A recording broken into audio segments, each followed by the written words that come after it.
Vers 6000 avant notre ère, le paysage que nous appelons aujourd'hui le désert du Sahara ne ressemblait en rien à l'immensité aride que nous connaissons. À cette époque reculée, cette région de l'Afrique ancienne était couverte de prairies verdoyantes, ponctuées de lacs et de cours d'eau, formant un environnement favorable à la vie humaine et animale. Les groupes humains qui y vivaient dépendaient largement de la chasse. Ils poursuivaient le bœuf sauvage, mais aussi le rhinocéros, la girafe ou encore l'hippopotame, comme en témoignent les nombreuses peintures rupestres retrouvées sur les parois rocheuses sahariennes. Peu à peu, un changement décisif s'opère. Vers 6000 avant Jésus-Christ, ces populations développent une nouvelle relation avec le monde animal. Elles apprennent à maîtriser, puis à domestiquer certaines espèces, en particulier le bœuf. Cette transformation marque une rupture profonde dans leur mode de vie.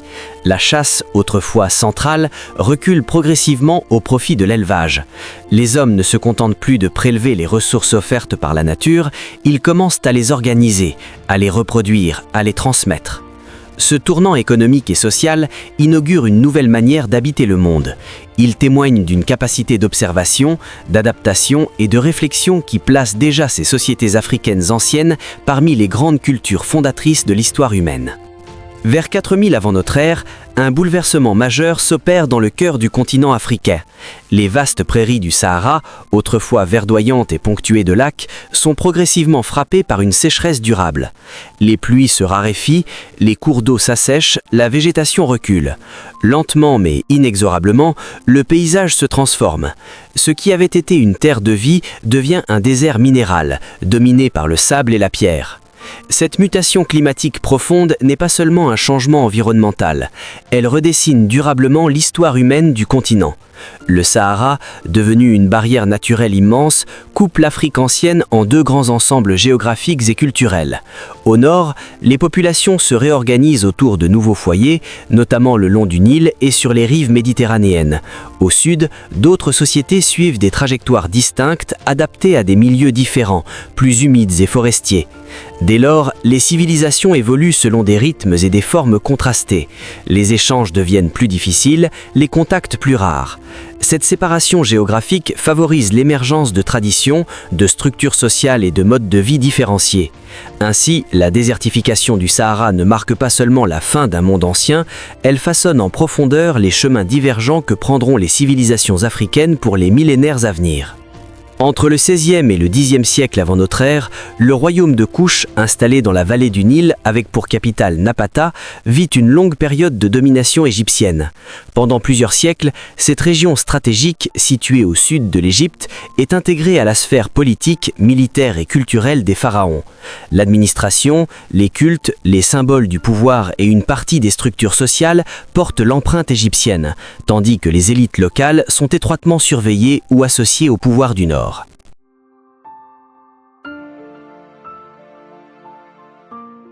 Aux yeux des Grecs, ces populations seront plus tard appelées Éthiopiens, terme désignant les peuples de la vallée nilotique méridionale. Mais derrière cette appellation se cache une réalité bien plus ancienne et complexe. Car si la domination égyptienne est réelle, la relation entre Kouch et l'Égypte est aussi marquée par une rivalité profonde qui s'étend sur plus de 2 millénaires. Échanges, conflits, influences réciproques, les deux royaumes se connaissent, se confrontent et se façonnent mutuellement. Vers 1000 avant notre ère, un tournant décisif s'opère. Les Kouchites commencent progressivement à s'affranchir de la tutelle égyptienne. Leur pouvoir se consolide, leur autonomie politique s'affirme. Ce processus de libération marque la renaissance d'un royaume qui, loin de disparaître dans l'ombre de l'Égypte, s'apprête à jouer un rôle majeur dans l'histoire de l'Afrique ancienne et du monde méditerranéen. Vers la fin du 8e siècle avant notre ère, un événement majeur bouleverse l'équilibre du monde antique. Les rois Kouchites, issus de la Nubie, lancent leurs armées vers le nord et parviennent à conquérir l'Égypte. En 727 avant Jésus-Christ, ils prennent le contrôle du pays des pharaons, inaugurant une période durant laquelle l'Égypte et la Nubie sont réunies sous l'autorité de souverains originaires du sud. Loin d'imposer une rupture brutale, ces rois gouvernent en s'inscrivant dans la continuité des traditions égyptiennes, tout en conservant les Nubiens comme alliés essentiels de leur pouvoir. Cette domination kouchite s'exerce dans un contexte de forte tension régionale. À l'est et au nord, l'empire assyrien étend son influence et cherche à contrôler le Proche-Orient ainsi que la vallée du Nil. Les souverains nubiens entrent alors dans un conflit quasi permanent avec les Assyriens. À plusieurs reprises, ils parviennent à leur infliger des défaites, affirmant leur puissance militaire et leur capacité à défendre l'Égypte face à l'une des plus redoutables forces de l'époque. Mais cet équilibre reste fragile. Entre 700 et 667 avant Jésus-Christ, la pression assyrienne s'intensifie. Progressivement, les Koushites sont contraints de se retirer vers la Nubie, abandonnant l'Égypte tout en conservant leur royaume méridional. Cette retraite marque la fin de leur domination sur le Nil égyptien, mais non la fin de leur influence dans l'histoire de l'Afrique ancienne et du monde méditerranéen.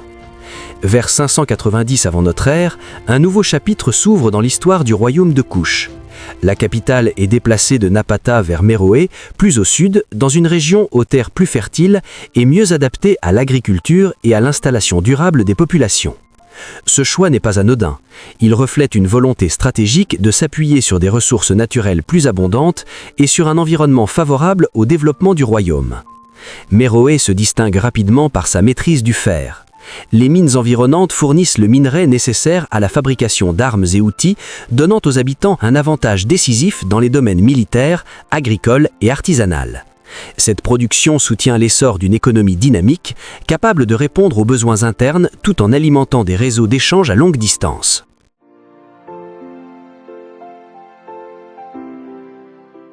Grâce à sa position géographique, Méroé devient un carrefour commercial majeur.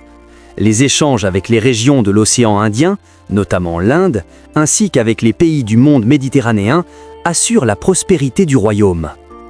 Les richesses accumulées se reflètent dans les pratiques funéraires de l'élite. Les rois et les reines de Méroé sont inhumés sous des pyramides aux pentes très accentuées, symboles à la fois de pouvoir, de continuité dynastique et d'une tradition architecturale propre qui affirme l'identité singulière de ce grand royaume africain ancien. Entre le 5e siècle avant notre ère et le 2e siècle après Jésus-Christ, la culture Nok atteint son apogée dans l'Afrique ancienne. Installées dans des régions favorables à l'agriculture, ces populations développent une maîtrise remarquable du travail du fer, une avancée technique majeure pour leur époque. Les Nok apprennent à extraire le minerai et à le fondre dans des fours en argile spécialement conçus à cet effet, capables d'atteindre des températures élevées et contrôlées. De cette transformation du métal naissent des outils solides et efficaces ou lames et instruments agricoles qui transforment profondément les pratiques quotidiennes. Grâce à ces innovations, les terres sont mieux exploitées, les rendements agricoles augmentent et les communautés gagnent en stabilité. Cette amélioration de la production alimentaire favorise la croissance démographique et l'organisation sociale, renforçant la prospérité des groupes Nox sur plusieurs siècles. La maîtrise du fer n'est pas seulement un progrès ethnique, elle révèle aussi un savoir-faire transmis, une capacité d'expérimentation et d'adaptation aux ressources locales. À travers cette technologie, la culture Nok s'inscrit pleinement dans l'histoire des grandes civilisations africaines anciennes. Son apogée, étalée sur plusieurs siècles, témoigne de la place centrale qu'occupent ces sociétés dans l'évolution des techniques et dans le développement de modes de vie complexes en Afrique bien avant l'ère moderne. Entre le 5e siècle avant notre ère et le 5e siècle de notre ère, un vaste mouvement de population transforme en profondeur le visage de l'Afrique ancienne.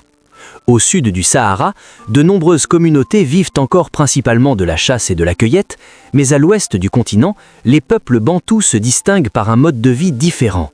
Ils sont fermiers, maîtrisent l'agriculture et disposent de techniques adaptées à la mise en valeur des sols. Vers 500 avant Jésus-Christ, ces populations entament une longue migration vers le sud et vers l'est, à la recherche de nouvelles terres à cultiver. Ce déplacement, progressif et étalé sur plusieurs siècles, ne se fait pas en un seul élan, mais par vagues successives, au rythme des saisons, des opportunités et des contraintes environnementales. Les Bantous emportent avec eux leurs savoirs agricoles, leurs pratiques sociales et leur organisation communautaire. Au fil du temps, ils s'installent dans de nouvelles régions, adaptant leur culture aux milieux rencontrés. Vers l'an 500 de notre ère, ces migrations atteignent la pointe sud de l'Afrique ancienne. L'agriculture, portée par ces déplacements, s'est alors largement diffusée sur l'ensemble du continent. Ce processus lent mais déterminant façonne durablement les sociétés africaines, posant les bases économiques et culturelles de nombreuses communautés qui existent encore aujourd'hui.